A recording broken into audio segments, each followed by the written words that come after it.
The text message glows accusingly on my screen, each word a tiny dagger. My hand trembles as I read it again, hoping somehow the words might rearrange themselves into something less cruel. We've decided to keep the wedding small and intimate. We hope you understand. Thanks again for everything. A tear splashes onto my phone, blurring Brooke's name. I wipe it away with my thumb, leaving a streak across the glass. The warm evening light filtering through my Craftsman windows casts a golden glow across my living room, all polished hardwood and carefully chosen furnishings. Everything in its proper place, everything except this ugliness now burning in my palm. Thanks again for everything, I whisper, my voice cracking in the silence. My chest tightens, and I struggle to draw a full breath. The $25,000 check for the venue deposit sits in a cream-colored envelope on my coffee table. Derek and Brooke's dream day, written in my careful handwriting across the front. I'd planned to drop it off tomorrow. I reached for the framed photo beside it, Derek and me at the lake, when I was 12 and he was 14. His arm is slung around my shoulders, both of us squinting into the sun with identical grins. I grip the frame tightly, remembering how it felt to believe we'd always protect each other. The sharp crack of glass startles me. A thin line now runs across Derek's face, splitting his smile in two. 3 weeks ago, I sat at my parents' gleaming dining room table, surrounded by the familiar scent of my mother's pot roast as Derek and Brooke made their announcement. "We're engaged!" Derek's voice boomed as Brooke extended her hand, a modest diamond catching the light. My father immediately popped the champagne he'd clearly had waiting. My mother's eyes glistened with tears. "My baby boy," she whispered, cupping his face in her hands. Finally, the glasses were raised, the toasts made, and then came the inevitable discussion of wedding plans. "We've been looking at Crystal Ridge," Derek said casually, as if mentioning a fast food restaurant rather than the most exclusive venue in 3 counties. "It's exactly what we've always wanted." Brooke stared at her plate. "But we can't afford it," she admitted quietly. "Not after Derek's been between opportunities for so long. 2 years of unemployment. That's what between opportunities meant." The table fell silent.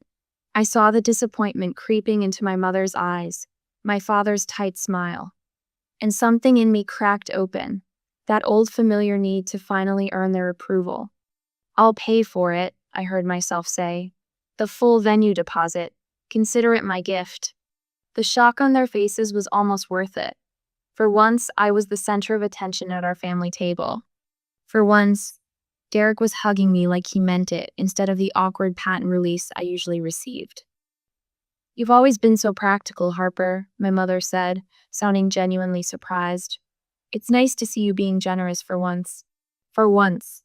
As if I hadn't been the one working 2 jobs through college, while Derek partied his way to a barely earned degree on our parents' dime.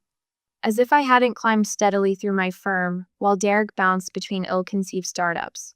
As if my achievements, the promotion last year, the house I'd bought on my own, were footnotes while Derek's smallest efforts earned standing ovations.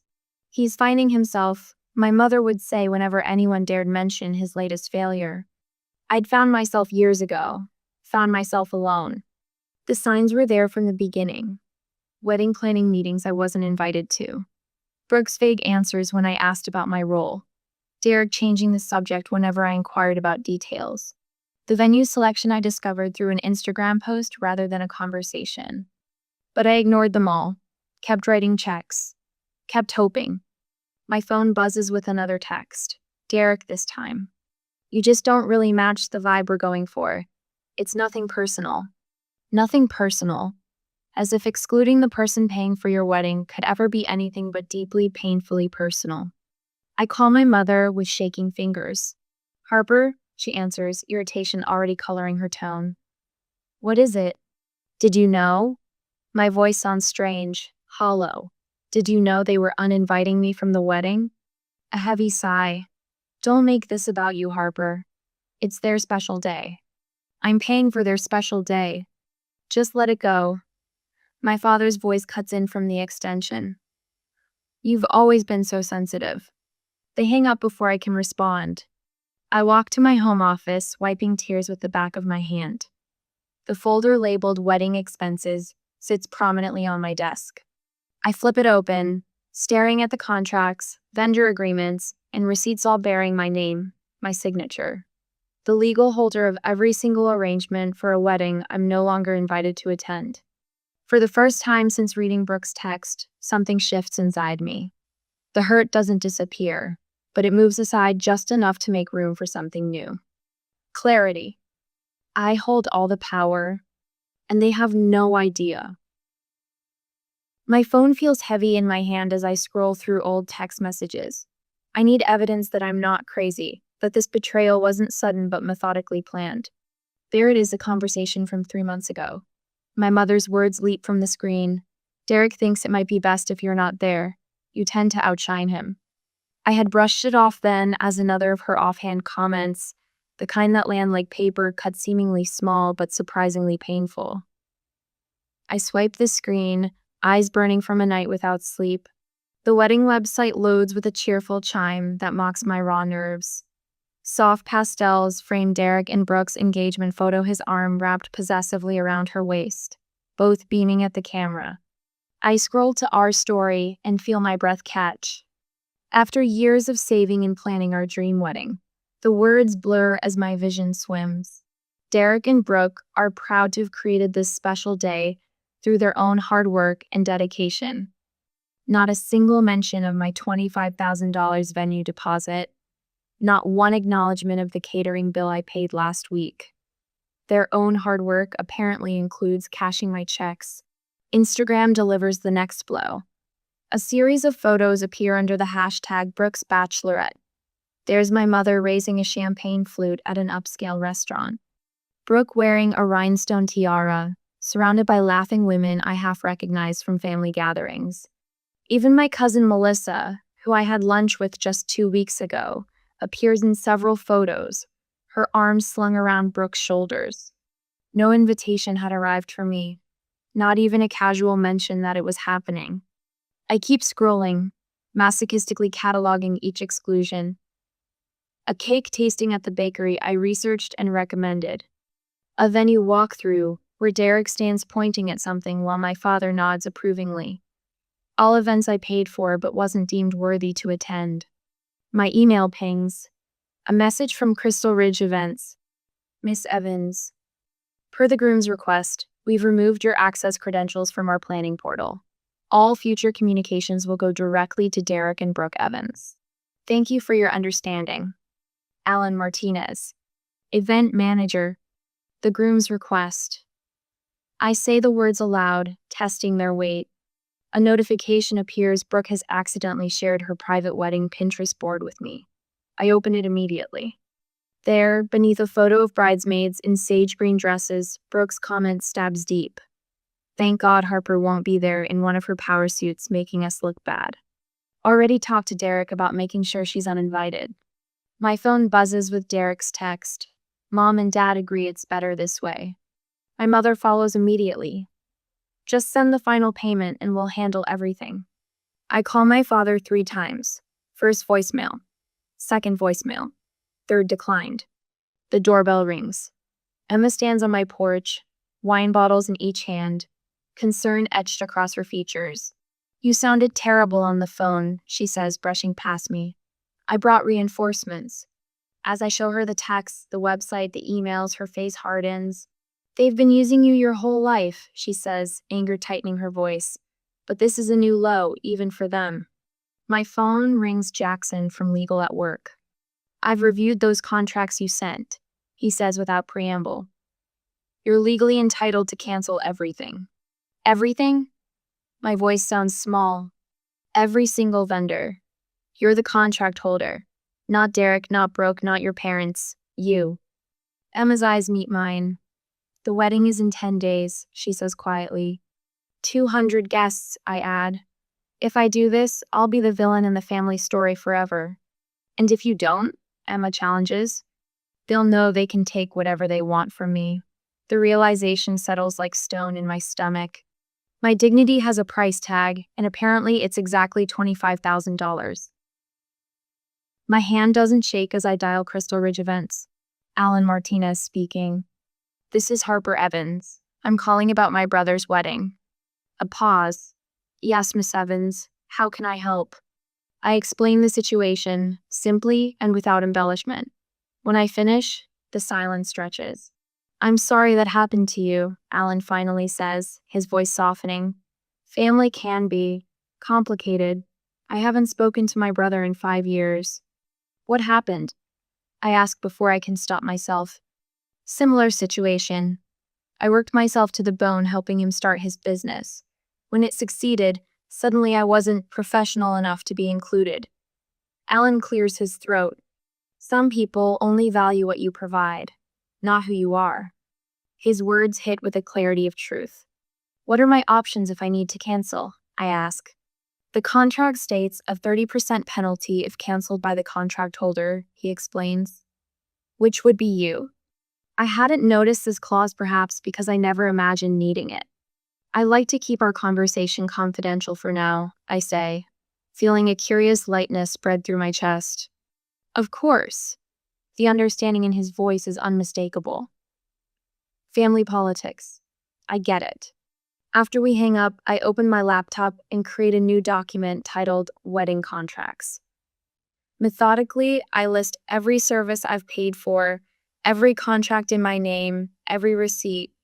The spreadsheet grows, row after row of financial commitments I've made to celebrate a relationship while my own was being discarded. For the first time since reading Brooke's text yesterday, I feel something other than hurt, the smallest taste of control, of agency. It's not satisfaction, not quite. But as I save the document, I recognize it might be the first step toward something better. My phone buzzes for the 4th time today. Mother's name flashes across the screen, her message appearing above the others. We need the final venue payment by tomorrow. No pleasantries, no acknowledgement of the elephant trampling through my life. Just another demand. As if I'm nothing more than an ATM with legs. Before I can set the phone down, it vibrates again. Derek this time. Brooke's parents are asking about the catering deposit. And then, moments later, from Brooke herself, can you send me the florist's number? Need to make a small change. I stare at the cascade of demands, each one more audacious than the last. Not one of them mentions my invitation. Not one acknowledges the knife they've plunged between my shoulder blades. Dr. Winters adjusts her glasses and studies me from across her office. The afternoon light catches the silver in her hair as she leans forward. Harper, this pattern has existed your entire life, she says, her voice gentle but firm. You've been describing it in our sessions for years. I nod, fingers tracing the leather arm of the chair. What would happen, she asks, setting her notepad aside, if you stopped enabling their behavior? The question hangs in the air between us, simple yet seismic. They'd have to face consequences, I whisper, the words feeling foreign on my tongue. For once. Something shifts inside me, a physical straightening of my spine, shoulders pulling back as if shedding an invisible weight. Dr. Winters notices it too, a slight smile touching her lips. That evening, I do something I've avoided for days.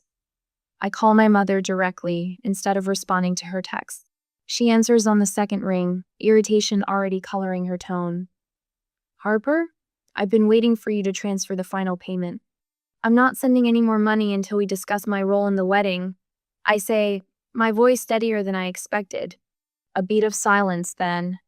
After everything we've done for you, the familiar guilt trip, the well-worn path of manipulation. But tonight, something has changed. Name one thing, I say, surprising myself with the challenge in my voice. Name one thing you've done for me that wasn't actually for Derek. The silence that follows is profound, a vacuum where her immediate defense should be. In that pause, I hear the truth louder than any words she could offer. She hangs up without answering. $25,000 for the venue, Emma says, scribbling on the legal pad spread across my kitchen table. $8,000 for catering, $4,000 for the band. Her red curls fall forward as she bends over the growing list. Flowers, photographer, wedding cake, all in your name. Across from us, Jackson adjusts his glasses, reviewing the contracts I've laid out. You have every right to cancel these contracts, he says, tapping a clause in the venue agreement. There's a penalty, of course, but significantly less than the full amount. My boss offered me a personal day tomorrow. I tell them, pouring more wine into Emma's glass. She said to take care of myself first. Smart woman, Emma nods. Maria called, by the way. She wanted you to know her brother did the same thing to her last year. You're not alone in this. The realization washes over this circle of support I've built without even noticing. People who value me for who I am, not what I can provide. The next morning, I sit at my desk, phone in hand, a strange calm settling over me. The sunlight streams through my office window, illuminating the folder of contracts before me. I dial the first number. Crystal Ridge Events, this is Alan speaking. Hello, Alan, this is Harper Evans, I say, my voice clear and professional.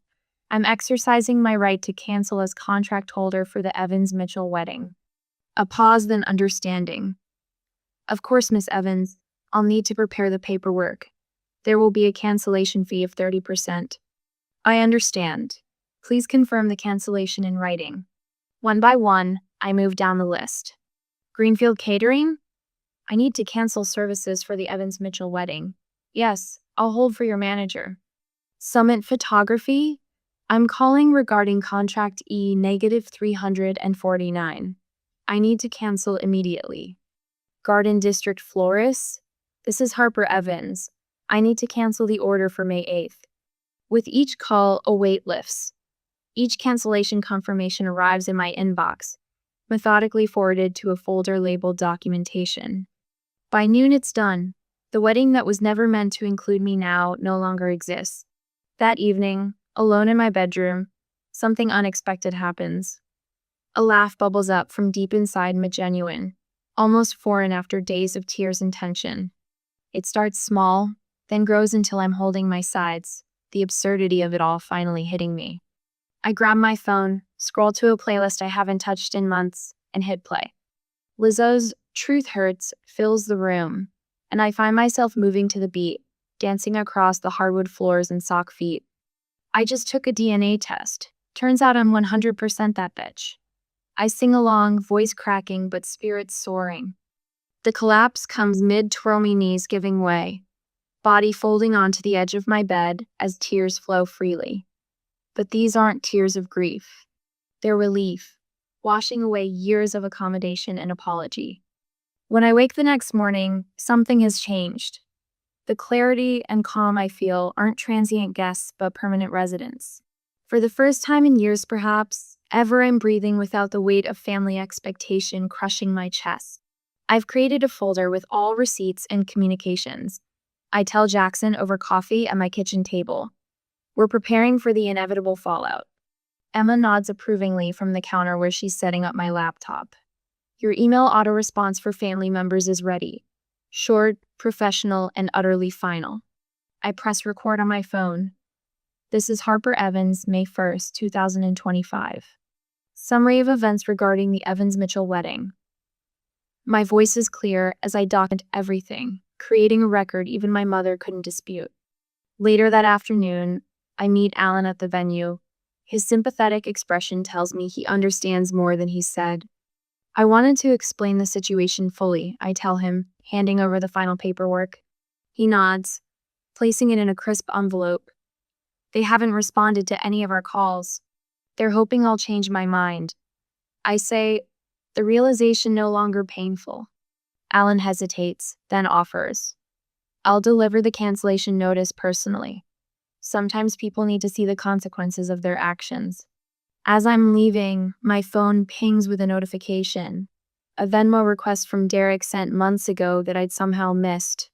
The memo line reads, "Thanks for funding our child-free wedding." I take a screenshot, saving it as the final piece of evidence. The truth always finds its way out, I whisper, tucking my phone away. Walking to my car, I feel the afternoon sun warm on my face. For the first time since this began, I'm not a victim but an architect designing a future where respect isn't optional but required. Days pass in a strange silence.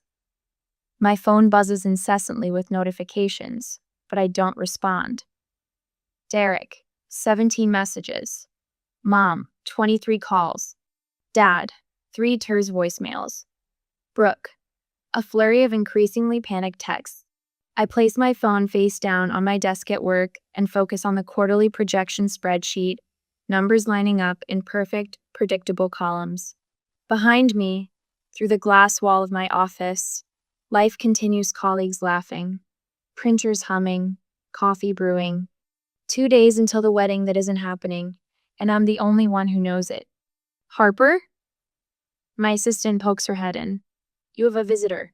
It's Derek barrels past her, face flushed and hair disheveled. Gone is the carefree smile he's perfected over years of avoiding consequences. His eyes dart wildly around my office before landing on me. What did you do? He demands, voice elevated enough that heads turn in the open workspace beyond my glass walls. I straighten in my chair, clasping my hands on the desk. I stopped funding an event I wasn't welcome to attend. You can't just... Derek slams his palms on my desk, scattering papers. You promised. 2 of my colleagues appear at the doorway, Marcus from accounting and Jen from legal. They don't speak, just stand there, arms crossed. Behind them, I see Jackson on the phone, speaking urgently. You should leave, I say quietly. Not until you fix this, Derek's voice cracks. The venue, the catering, everything's gone. Mom is having a breakdown, Brooke won't stop crying. Security arrives then, 2 men in press uniforms who don't need to touch Derek to make their presence felt. Sir, you need to come with us, the taller one says firmly. Derek backs toward the door, pointing at me. You're ruining everything. You've always been jealous. You've always tried to make me look bad. As they escort him out, his final words echo down the hallway. You're dead to this family. I exhale slowly, hands trembling slightly as I reorganize the scattered papers. Jen approaches, places a gentle hand on my shoulder. We've got your back, she says simply. That evening, Emma shows me Brooke's Instagram post. A tearful selfie with the caption, Imagine having a sister so jealous she tries to sabotage your wedding. Family isn't always blood.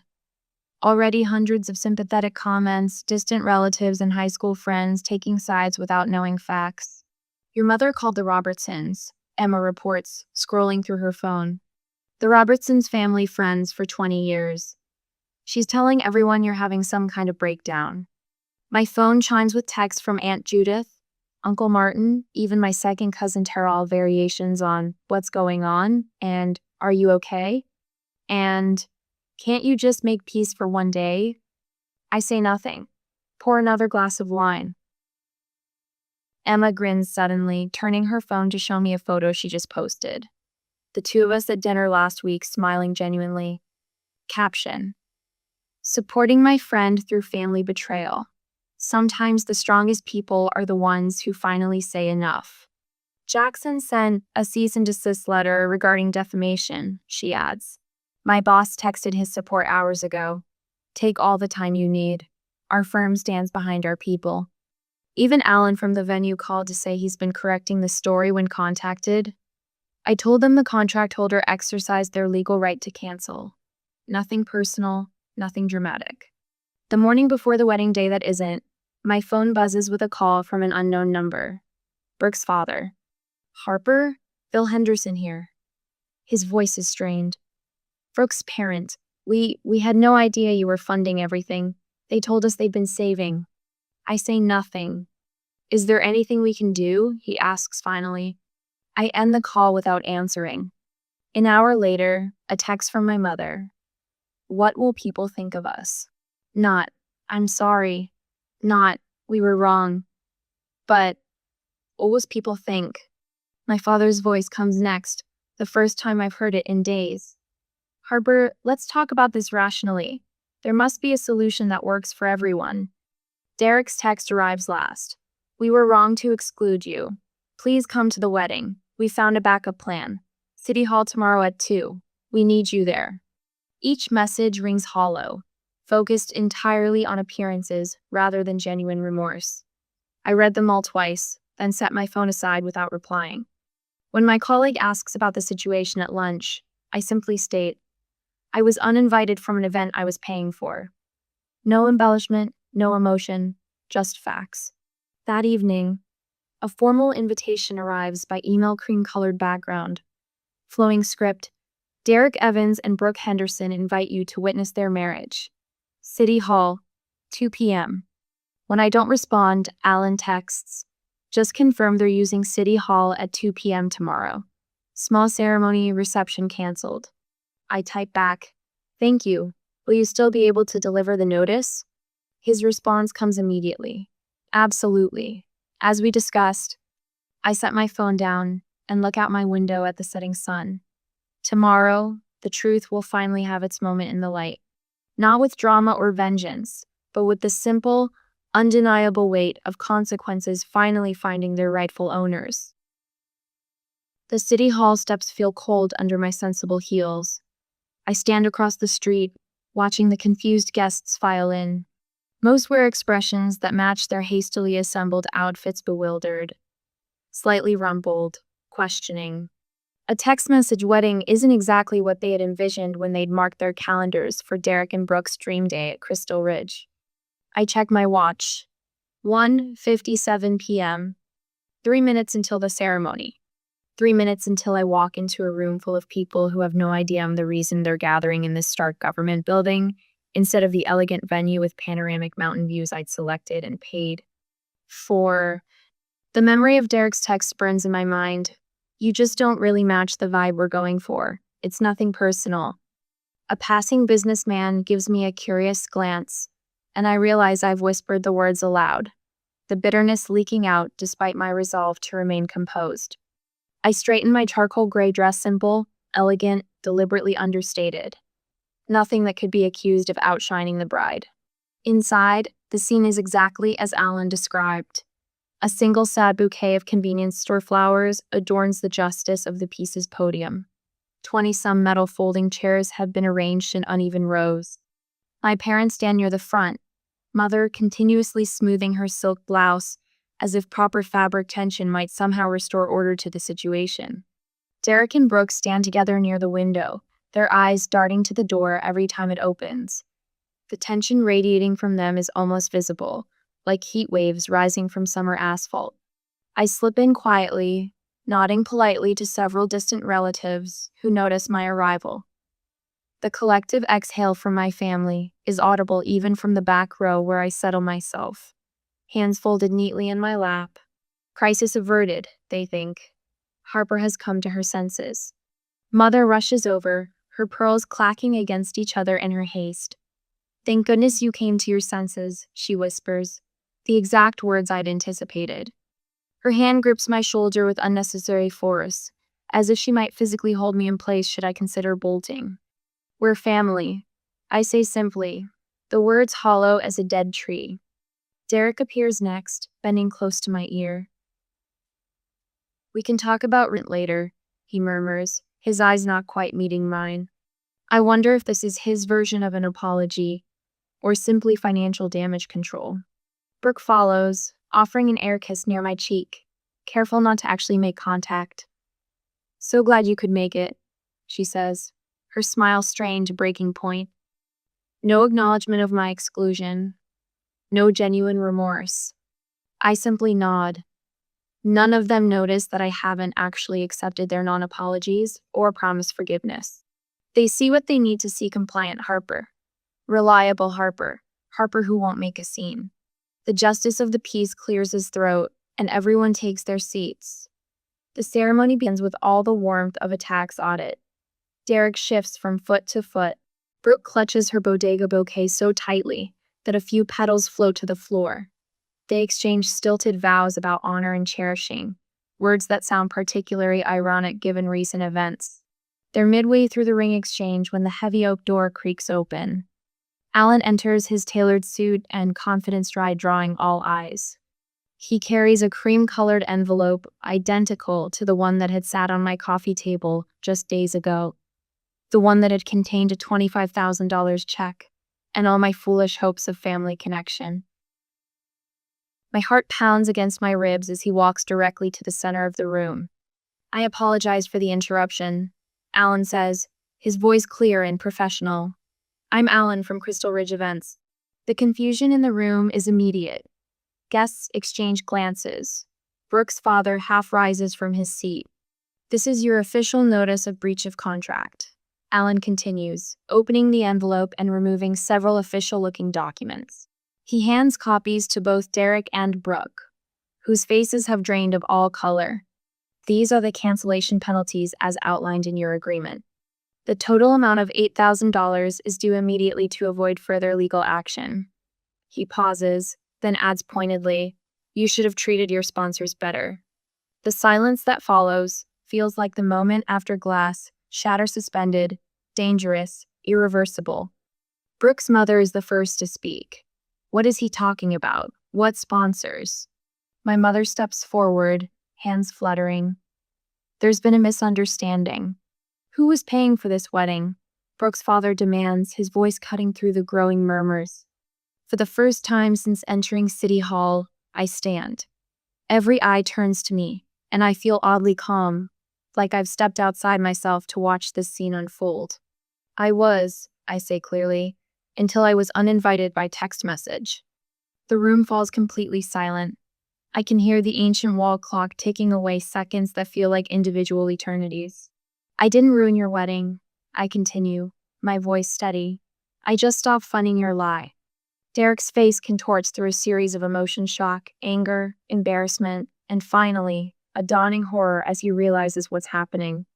Mother stands frozen, her carefully constructed facade crumbling visibly. Father stares at his shoes. The justice of the peace, clearly eager to be done with this awkward situation, hastily pronounces them husband and wife. There's no applause, no celebratory cheers. Just the uncomfortable shuffling of feet and the rustle of jackets as guests make quick escapes. Several cousins and an uncle approach me, their expressions a mix of newfound respect and lingering confusion. Aunt Meredith whispers, "We should talk soon," with unexpected warmth. I decline multiple invitations to explain everything and clear the air. There's nothing more to explain. The truth has finally done what I never could spoken for itself. As I walk out into the afternoon sunlight, I feel the weight of decades lifting from my shoulders. Some people create scenes to be heard. I simply allowed the consequences of their own actions to speak at full volume. Wind chimes dance in the gentle May breeze, their melodic tones weaving through my backyard garden. 6 months have passed since that day at City Hall. 6 months of rebuilding, of growth, of careful tending to what matters. "You outdid yourself with these hydrangeas," Emma says, raising her wine glass toward the blue-purple blooms clustered along my garden path. "They're thriving." I settle into the Adirondack chair beside her, watching Jackson and Maria arrange platters of food on the patio table. These 3 people who stood beside me when it mattered most now gather weekly in this space we've created together. Chosen family. My solo trip photos finally uploaded, I say, pulling out my phone and scrolling to images of misty Scottish highlands and stone cottages. 2 weeks of nothing but hiking, reading, and deciding what I wanted each day.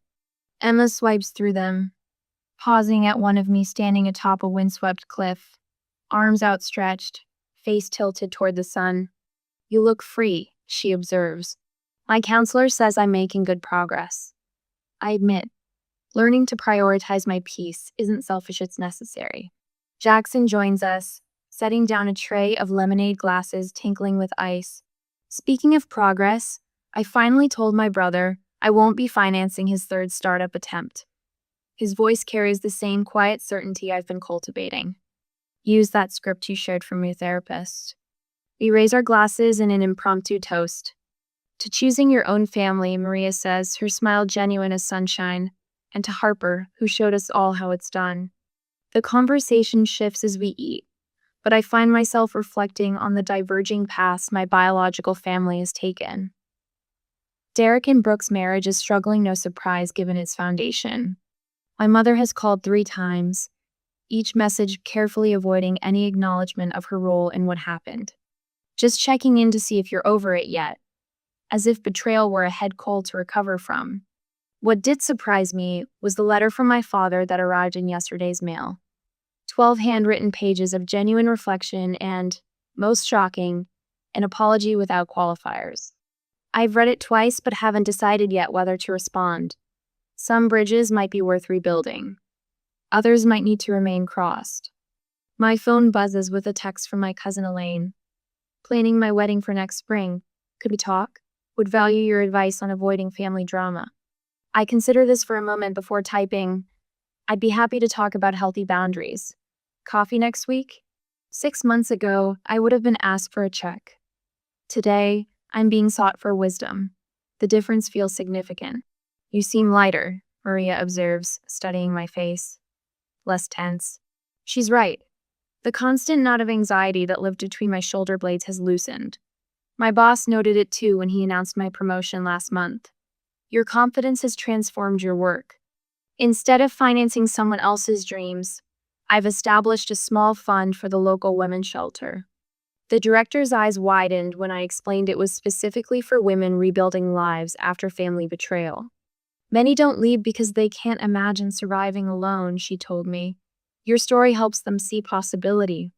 As twilight approaches, I grab my watering can and move toward the newly planted section of garden. Where dead wood and tangled vines once dominated, fresh green shoots now reach skyward. I work methodically, nourishing what's healthy, what deserves to grow.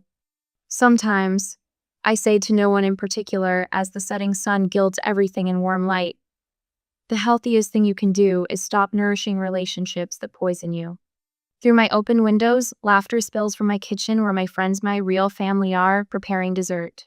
I turn toward that warmth, a peaceful smile settling on my face as naturally as breathing. The garden will be here tomorrow. Tonight is for celebrating how far we've all grown. The kitchen clock reads 11:42 p.m. when I finally collapse into my chair. 12 hours on my feet at the clinic, and my body protests with each movement. The house sits too quiet for having another person living here, but Brooke's been out more than she's been home lately. I kick off my sensible flats and stretch my toes against the cool tile. My phone pings, the sound sharp in the stillness. Aunt Valerie's name lights up the screen. Check this out. Thought you should see it. Call me. V. A video attachment loads beneath her message. My stomach tightens. Aunt Valerie doesn't send videos, especially not this late. My thumb hovers over the play button. Something warns me to wait, to put the phone down, and tackle whatever this is tomorrow with a fresh mind. But that same something propels my finger forward. Brooke's laugh hits me first, that musical sound I've known all my life. The camera focuses on her lounging on Dad's leather sofa, margarita in hand, her hair swept into a careless updo that probably took half an hour to perfect. Dad's living room hasn't changed in 15 years, same Southwestern art Mom picked out. Same worn carpet Brooke and I once spilled cherry Kool-Aid on during a forbidden indoor water gun fight. I swear it's the perfect setup, Brooke says, her voice slightly slurred. Ice clinks against her glass. Camille's too soft to ever kick me out. I make almost $80K a year. Why pay rent when I get to live for free? The glass freezes halfway to my lips. My reflection stares back from the darkened kitchen window, eyes wide, mouth slightly open. Mason's voice from off camera. And she never asks for anything? God, no. Brooke rolls her eyes. She thinks I'm still getting back on my feet. Meanwhile, I'm getting a promotion next month. Dad chuckles from his recliner. You always did know how to work the system, Berkey. My father, laughing. I play the video again. Then, a third time. Each viewing carves the words deeper. I make almost $80K a year. Why pay rent when I get to live for free? The rainy April night 2.5 years ago crashes back into memory. Brooke's voice breaking over the phone. I have nowhere to go, Cam, please. Lightning had illuminated the spare bedroom as I changed the sheets, fluffed the pillows, cleared out space in the closet. My sister needed me. What else was there to do? It's just until I find my footing again, she'd promised, mascara-stained tears tracking down her face as she'd hugged me that night. 3 months, tops. 3 months stretched to 6, then a year, then 2. Meanwhile, I noticed the designer bags appearing in her closet. The weekend trips she'd casually mention. The new car she somehow managed to afford 6 months ago, while still claiming she couldn't contribute to household expenses. I place my phone face down on the table with steady hands. The calm surprises me. Shouldn't I be screaming, throwing things? Instead, a strange clarity washes over me. In the microwave door's reflection, I catch sight of my self-hair escaping its ponytail, dark circles under my eyes. "You're not a fool," I whisper to my reflection. "You're kind. There's a difference. But kindness has its limits." My first instinct urges immediate confrontation. Storm into her room when she gets home. Play the video. Demand answers. But Mom's voice echoes in my memory. Dignity before anger, always. Mom would have handled this with grace. With a plan.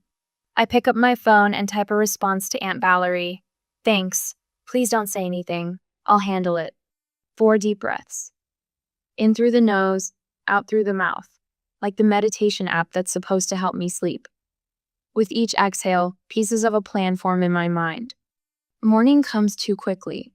I've slept maybe 3 hours, but adrenaline keeps me upright as I measure coffee grounds into the filter. The familiar routine grounds me while my mind races ahead. The floorboards creak in the hallway. Brooke emerges, wrapped in the silk robe I gave her last Christmas. Her hair's piled messily atop her head, yesterday's makeup smudged under her eyes. "Morning," she mumbles, making a beeline for the coffee. I pour a cup and slide it toward her, my voice casual. "Got any plans for next month?" She shrugs, stirring in cream. "Not really." "Why?" "Just wondering." I take a slow sip, watching her over the rim of my mug. "Rent will be $950 starting next month." Brooke laughs, that same musical sound from the video. But it doesn't warm me anymore. "Good one, Cam." She shakes her head and slides onto a bar stool. "Like you'd ever charge your baby sister rent." I don't correct her. Not yet. The seeds are planted. She'll learn soon enough that this time, I mean every word. "You're not serious about the rent thing, right?" Brooke leans against the kitchen counter the next morning, coffee mug suspended halfway to her lips. Her smile doesn't reach her eyes. I rinse my breakfast bowl, keeping my movements deliberate. Dead serious. $950, due on the 1st of each month. She studies me for a moment, smile fading as she realizes I'm not backing down. "Come on, Cam. After everything I've been through, you know how hard it's been." "For 2.5 years?" I keep my voice level, focusing on drying the bowl with slow circular motions. Her eyes narrow, smile vanishing completely. "You don't even need the money. Your mortgage is practically nothing on this old house." The echo of her voice from the video flashes through my mind. I make almost $80K a year while I pay rent when I get to live for free. It's not about the money, Brooke. I meet her gaze directly. It's about fairness and respect. She snatches her purse from the counter and slams the door on her way out. After confirming Brooke's car is gone, I head to my home office. The desk drawer slides open with a familiar squeak. Inside sit neatly labeled folders: mortgage, car insurance, medical, utilities. I pull the utilities folder, spreading its contents across the desktop. Each statement tells a story, a steady climb beginning 29 months ago. The electric bill that once hovered around $100 now regularly exceeds $250. Water usage that tripled overnight. The internet package upgraded to accommodate work meetings that somehow requires the premium cable sports package. A lone sheet of paper in the printer tray catches my eye. I almost miss it, the corner just barely visible. When I pull it free, my stomach tightens. First National Bank, account statement, Brooke Bennett. I shouldn't look. This is private. But then I remember my face reflected in the dark kitchen window last night. The shock of hearing my sister's true thoughts. The numbers leap from the page. Regular deposits, $6,500 monthly.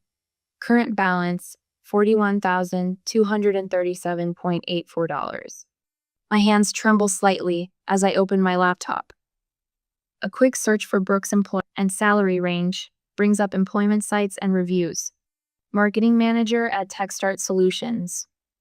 Average salary $78,000, $85,000 annually. I close the browser and reach for my phone. Family situations are always the hardest. Maria slides the coffee shop's door closed behind us, choosing a corner table away from other customers. Her property management badge gleams against her navy blazer. I feel ridiculous even asking about this, I admit, clutching my tea with both hands. Maria shakes her head, already pulling forms from her leather portfolio. Don't. I've seen siblings, parents, best friends' relationships destroyed because boundaries weren't clear from the beginning. I'm a little past the beginning. Better late than never. She slides a document across the table. Standard lease agreement. Month to month, 30 days notice to vacate. All utilities included in rent.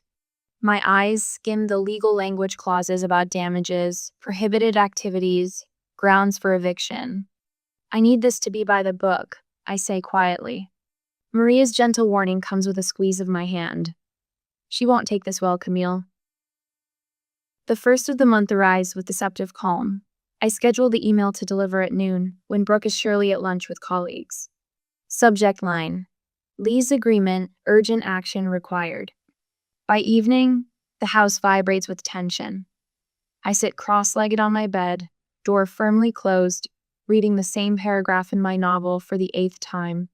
The slam of the front door announces Brooke's return. Footsteps thunder down the hallway. My bedroom door bursts open without a knock. You're seriously evicting your own sister? Brooke's face flushes crimson, phone clutched in her trembling hand. The lease agreement glows on the screen. It's not an eviction notice, I say, marking my place in the book. It's a lease. You're welcome to stay if you pay rent. $950? That's insane. It's below market rate for this neighborhood, I checked. She paces the small space between my bed and dresser. I can't believe you'd do this to me. To family. The word family slices through me, but I keep my voice steady. If you don't sign the lease and pay the deposit by Sunday, you'll get a 10-day notice. And after that, I'll file for eviction. Brooke storms out. My phone buzzes almost immediately. Aunt Valerie.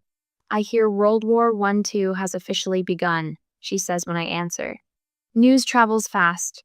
Brooke called your father. Your father called me to talk some sense into you.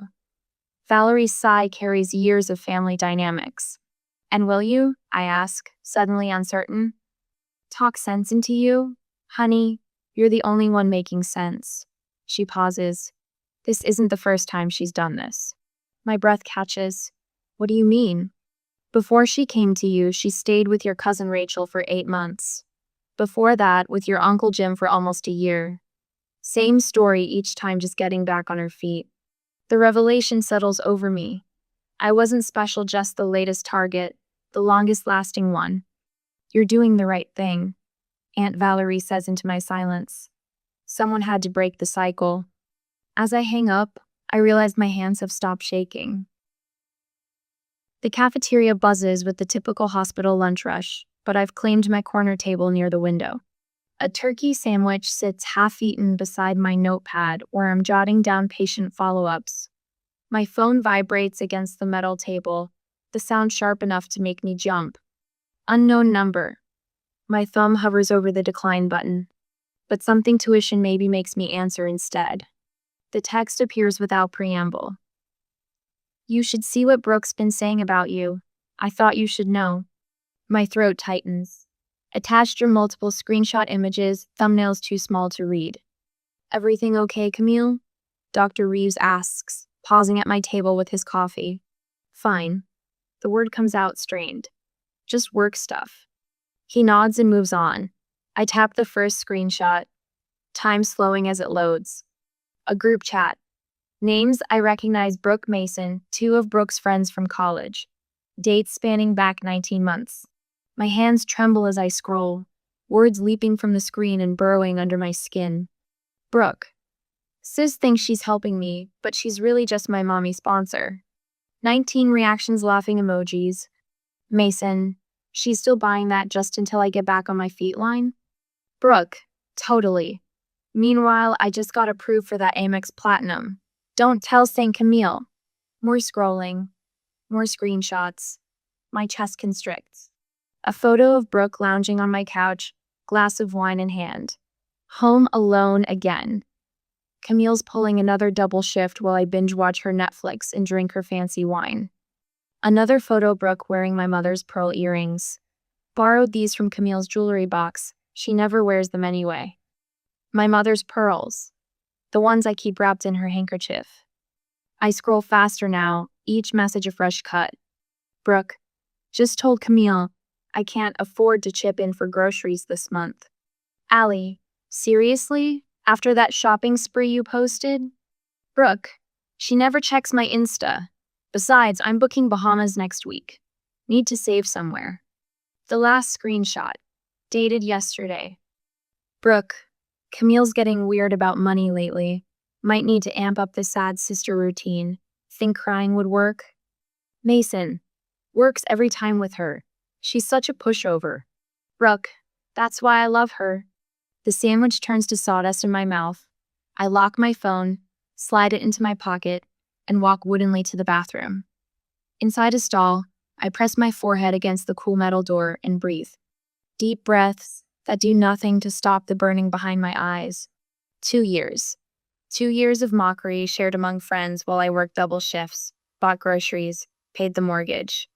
2 years of, I'm getting back on my feet, while my little sister lounged in my home, wore my mother's jewelry, and laughed at my expense. By 4:30, I've made my decision. The office printer hums, spitting out each screenshot in vivid color. I slide them into a manila folder and clock out 10 minutes early.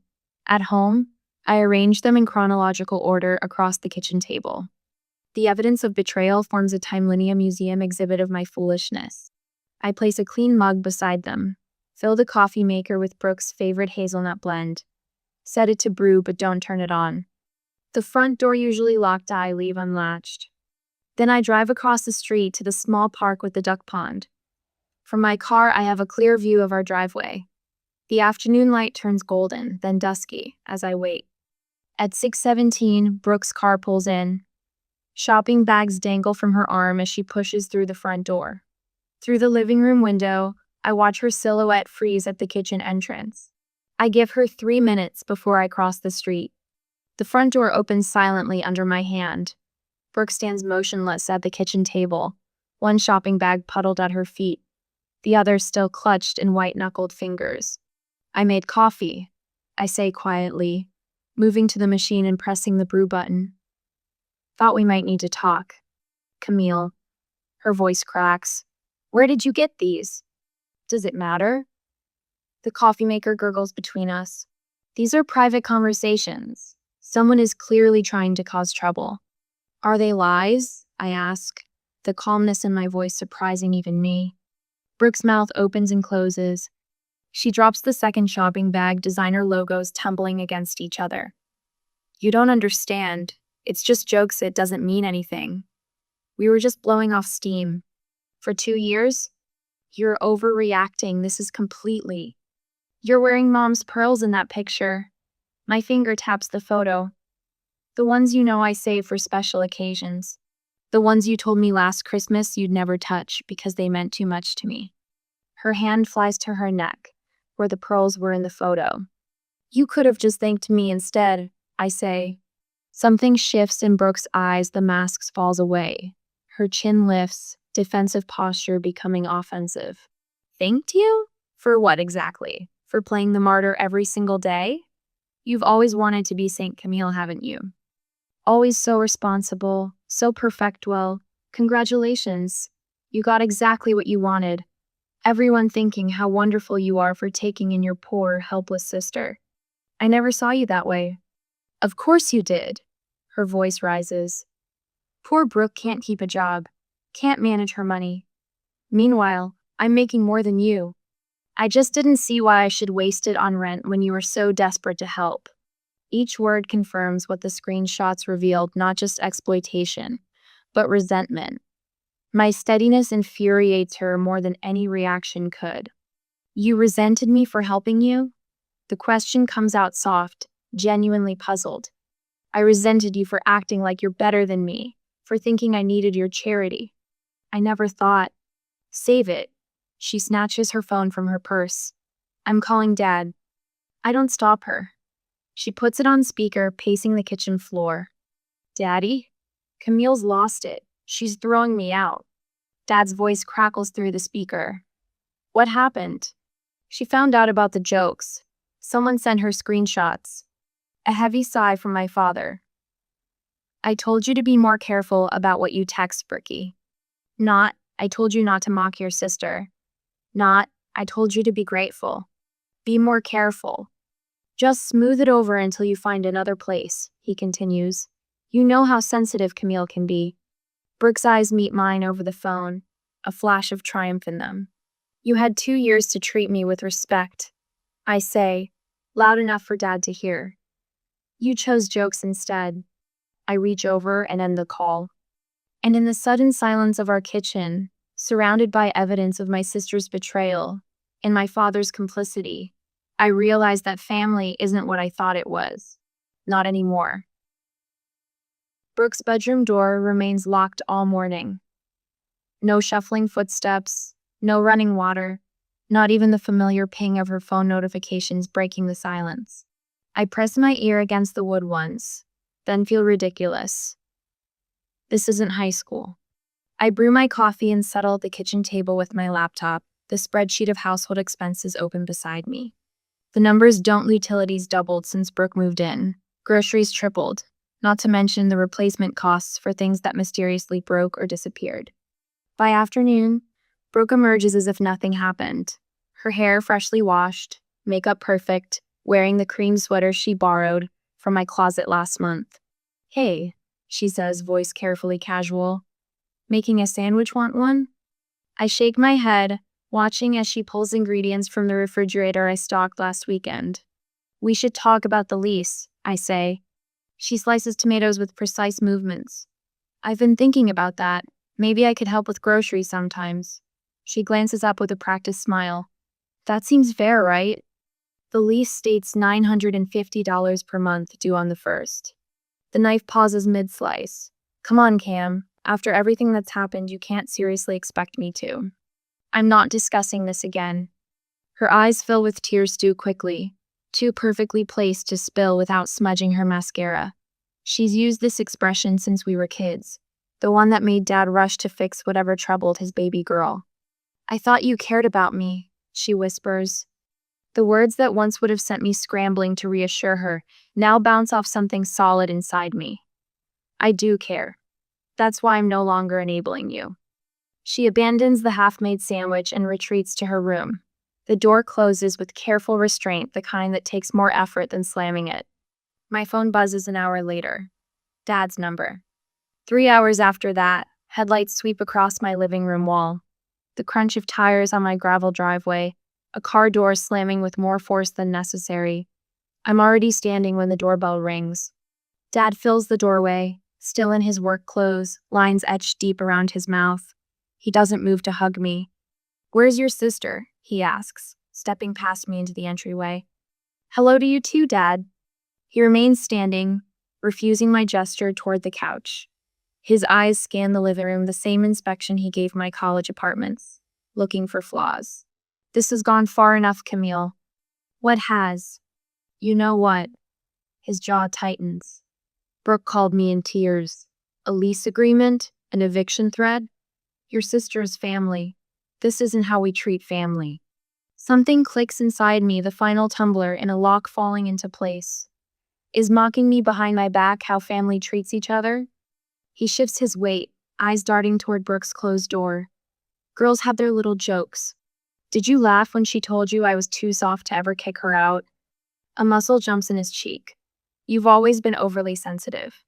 The certainty washes over McCool, clarifying. Dad will not my side.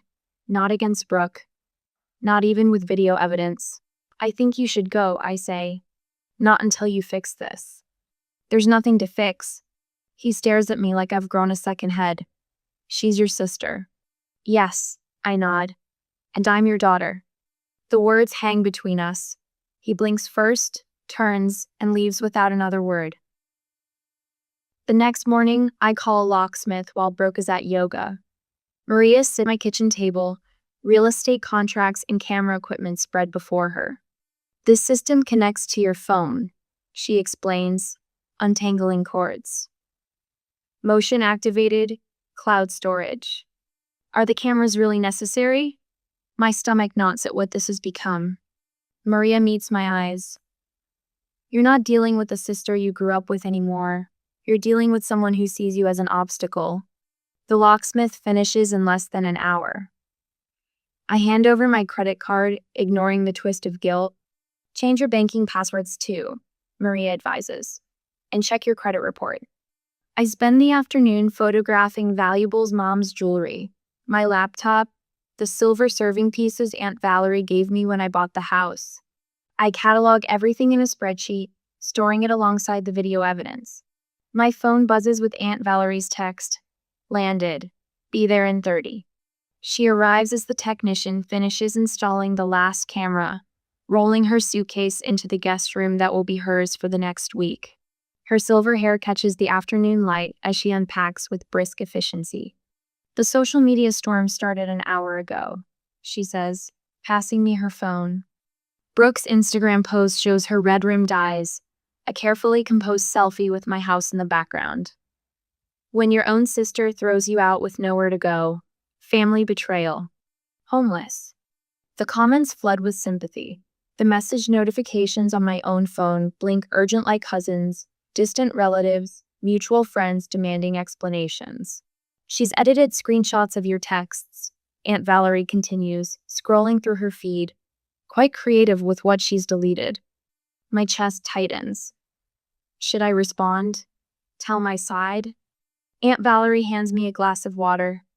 What would your mother say? The memory of Mom's voice flows through me.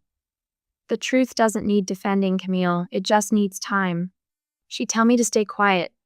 Aunt Valerie nods. Dignity before anger. I compose a single text to send to those few who matter. I appreciate your concern. The truth doesn't need defending. Then I silence my phone and help Aunt Valerie make dinner. We eat on the back porch, watching cardinals flip between the oak branches as the sunset paints everything gold. The storm will pass, she says, refilling our glasses. They always do. How do you know? She smiles, the lines around her eyes deepening. Because real strength doesn't need an audience, sweetheart.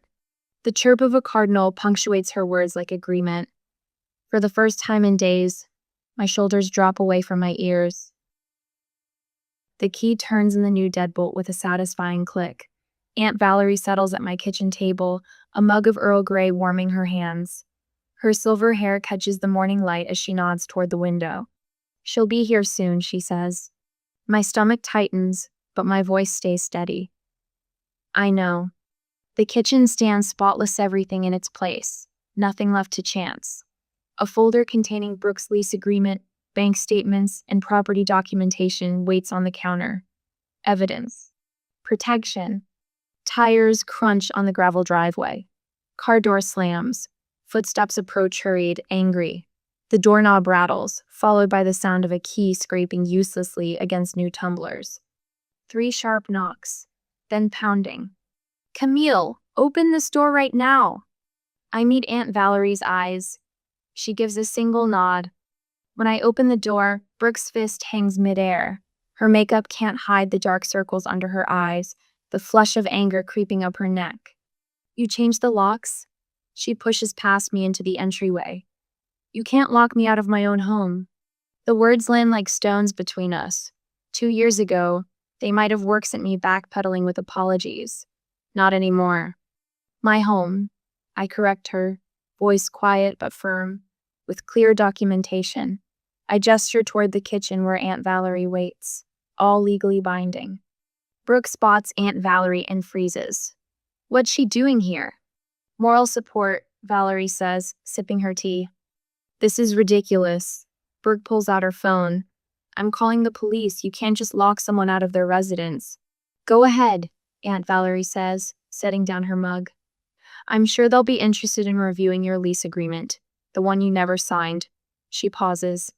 Or maybe the homeowner's deed with Camille's name on it. Brooke's finger hovers over her phone. I watch realization dawn across her face as she has no legal standing here. Her grip tightens around her phone until her knuckles whiten. Then, Like flipping a switch, her entire demeanor changes. Camille. Her voice softens, eyes suddenly brimming with tears. After everything we've been through as sisters. She takes a step forward. Remember when Mom was sick? How we promised to always be there for each other? I stay rooted in place. The memory flashes toward teenage girls huddled in a hospital corridor, making promises neither fully understood. Remember our water gun fights in the living room? She smiles through her tears. And how Dad made us clean the carpet for hours? That's exactly why this hurts so much. I say, the steadiness in my voice surprising me. Because we were sisters. Because I thought that meant something to you. Her smile falters. The tears recede like a tide going out. Fine. She crosses her arms. I'll pay half the rent. Is that what you want? Will that make you happy? This isn't about money anymore. Her shoulders sag, defeat finally settling in. So what now? You pack your things. Today. The spare bedroom, Brooke's room, transforms into a whirlwind of activity. Clothes fly from hangers. Dresser drawers empty onto the bed. Aunt Valerie leans against the doorframe, arms crossed, watching every move. I stand in the hallway, surveying the chaos. The difference between our lives lays bare in this moment, Brooke's mountain of possessions spilling from every corner, while my own bedroom contains just what I need and nothing more. Is this yours? Valerie asks, holding up a blue cashmere sweater. My sweater, the one that disappeared from my closet last winter. Yes, I say. Valerie sets it aside without comment, adding it to a small pile of reclaimed items, me mother's silver picture frame, 2 hardcover books, a ceramic mug from my trip to Santa Fe. Brooke doesn't protest. She doesn't look up at all. The silence thickens as boxes fill and are carried out. Each thump of cardboard against cardboard feels like a period at the end of a sentence I never wanted to write.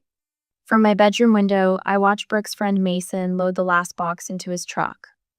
Brooke stands in the driveway, sunglasses hiding her eyes despite the cloudy day. She doesn't look back at the house, doesn't wave, doesn't acknowledge me watching. A single tear slips down my cheek. I let it fall. My phone buzzes 10 minutes after they drive away. I'm out. Good luck, Camille. No apology. No acknowledgement of what she'd done. Not even a goodbye in person after sharing my home for 2.5 years.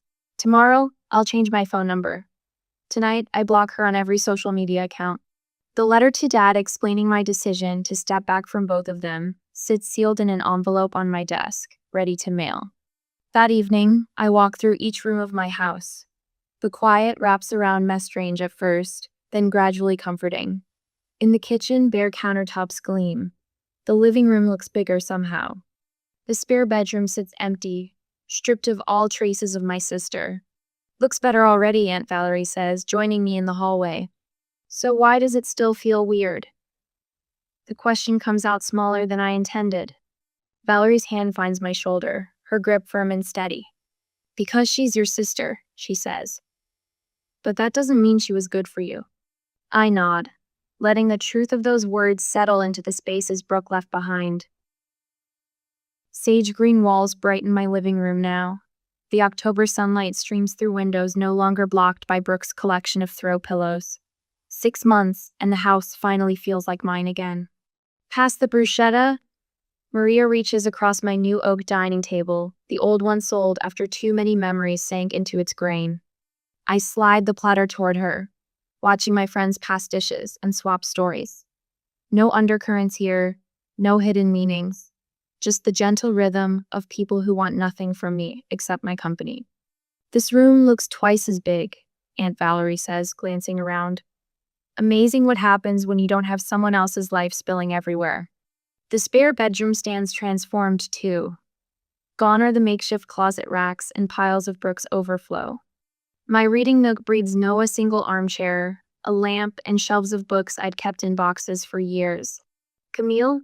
A tap on my shoulder. Got a minute? Jenny from Work 24 and wide-eyed follows me to the kitchen. She twists her napkin while I refill the water pitcher. My brother lost his job, she whispers. He wants to move in just until he finds something.